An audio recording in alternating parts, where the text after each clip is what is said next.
you have any right now?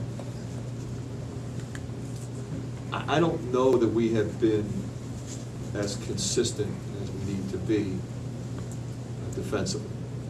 We have been great at times, we have been really bad at times, we've been mediocre a good portion of the time. And I think if we can get more consistent defensively, I think it will greatly impact our offensive execution and efficiency. With a couple guys banged up, do you think it's beneficial you have a couple extra days before you go up to Ann Arbor? I do, because I think it'll be important that we see how do they feel tonight and how do they feel tomorrow. If we play Tuesday, we'll be going hard. We can give a little bit of time. But they seem to come out of it okay. Big Ten schedule, as you know, is so unforgiving, and this stretch is as difficult as anybody will have in the league. I mean, you've got 3 straight losses, but where's your team's confidence right now, and where do you feel like? Well, I think our team's confidence is. I think it's still strong. You lose 3 in a row, it's not going to be the same as if we won 3 in a row. But I think it's incumbent upon me and my staff to make sure we remain focused and we keep trying to get better, keep believing in each other.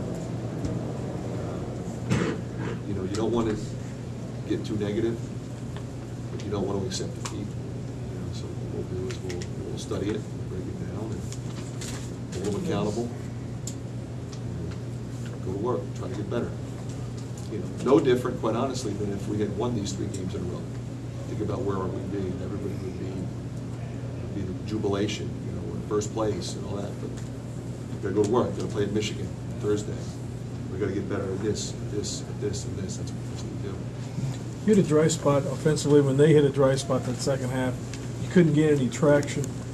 Were you running the offense okay, you think, and just not making shots, or did you think you shot quick? Or? I don't think it was too bad. I thought, Rick, we maybe were moving less. We needed to move more with a purpose. I thought we were moving, we were changing sides of the floor, but we weren't necessarily cutting to score. We were cutting to catch a pass and then pass it to somebody else. We didn't recognize maybe a couple of times that we had somebody in the post. And we did run some sets in that segment, and that's the hardest thing for me as a coach is how long do you stay with motion and when do you go to sets? Because if you go to sets, you tend to quick shoot the ball. So our mantra was don't quick shoot the ball. In this game, well, if you call a set, a good chance somebody's going to shoot it quick. You'd like to think that if they're covered, even though we ran a set, that they wouldn't shoot it. Sometimes, if you call a guy's number, he's going to shoot the ball. And we had a couple of those. Weren't horrible, but we didn't get enough offensive rebounds. We had more in the second half than we did in the first, obviously. So that was good. You've had circumstances coming into the game. How important was Woodbury's start? And then beyond that, what kind of a neutralizer is Kaminsky? Seems like he hit some big. Well, I was really proud of the way he prepared, the way he worked this week, the way he started. It's unfortunate he got in foul trouble. I think he was on his way to a great game. I thought he played well. As far as Kaminsky's concerned, he is a tough cover in every sense of the word. He posts deep, he posts off the block, he gets it at the top of the key. We separated three times, and he makes 2 threes. We weren't trying to separate. Sometimes you have to show on a ball screen. Sometimes you have to, wait a second and make sure they don't get a wide open layup and give them this much space and he's knocking it in. But his counter moves off both shoulders are tough to handle too because he finishes with either hand.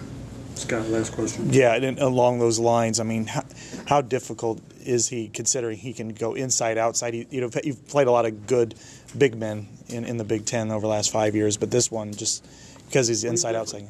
Yeah. He's really a forward. Even a guard. He was a guard when he was younger. So I think that helps him, because a lot of big guys you can double and they're going to turn it over. You double him, he's going to find somebody. They're going to surround him with 4 other 3-point shooters, so you really can't double him. You can, but you're gonna give up a lot. You know, so you'll see teams throughout the rest of the season, you know, some will say, look, we're gonna double him, we'll live with what happens. Others will say, you know what, we'll play him straight up, and we'll take away the 3 ball and body up and do the best we can. But either way, he's a handful because he doesn't turn it over.